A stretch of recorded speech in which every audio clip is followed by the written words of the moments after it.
Okay, here's the deal. Quarantine sucks, and there's no question about it. It's the hot new fad that everyone's doing and that everyone hates doing.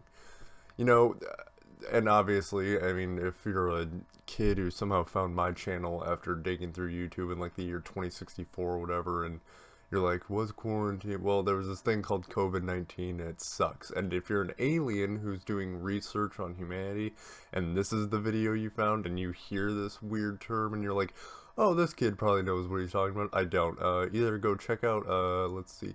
Go check out this dude, Anthony Fauci, who's going to be right here. Or you can check out his way hotter twin brother, Brad Pitt.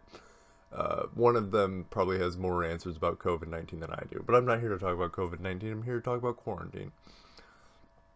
More specifically, a specific part of quarantine that I can talk about, because let's face it, I didn't lose my job or, you know, no, that's pretty much it. I didn't lose my job because I didn't have a job. I mean, definitely lost some social aspects of it that everyone else has, but otherwise I've been pretty much okay. I mean, I can't really complain that much, except for the thing I'm going to complain about today and the source of this video.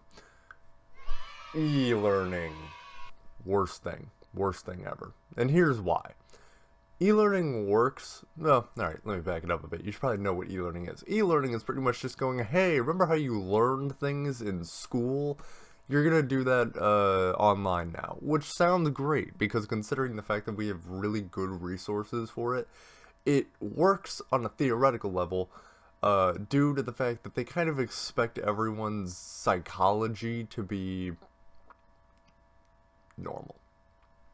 Which doesn't work for some of us, especially if you have, like, you know, if there's some mental illness with you, like if you have depression, it could be hard to get the motivation to do your work because you really don't have anyone looking over your shoulder unless you have your parents. But even then, your parents might not have time because they're either helping maybe your younger siblings because their work actually requires their help.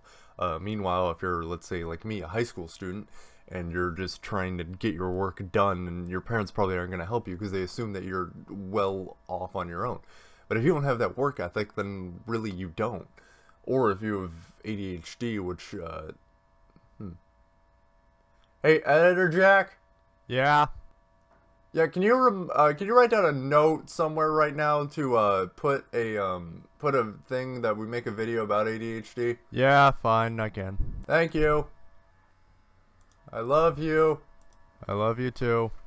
I love that guy. Anyway, so, point is, where was I going with this? Right, ADHD. Ironic, isn't it? Also, I've tried to have like a 5-minute timer that should be right around there, I think. Yeah, alright, that's fine. Editor Jack will take care of that. He'll put that up there. Anyway, right. So e-learning really sucks for people with mental illness, and so if you don't have the, you know, if you don't have the resources to really hunker down and do your stuff, it can be really hard, and obviously people are having issues with it. I mean, I have friends who are telling me, they're like, yeah, I didn't do any of my work this week, and it's not good for them.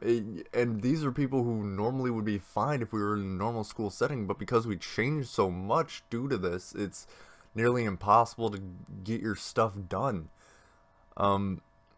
Considering the fact that I'm making this as we only have about 2 weeks left of the school year, I feel it's kind of pointless now, but in all honesty, I just didn't have another video that was ready, and I kind of wanted to just, you know, have something up there.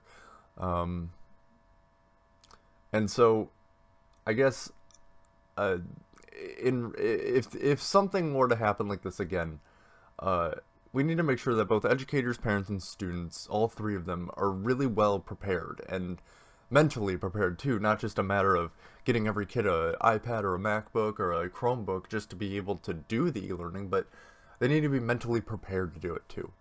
And I just really hope that I hope that we never have to deal with this kind of issue again where we're e-learning for 3 months at a time. But if it were to somehow happen again, I really hope that we kind of take into consideration not only just the technological holdbacks or the physical holdbacks, but also the mental holdbacks.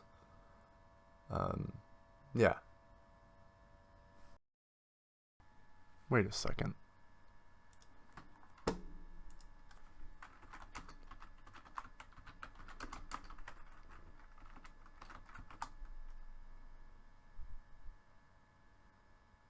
Oh, well, that's good.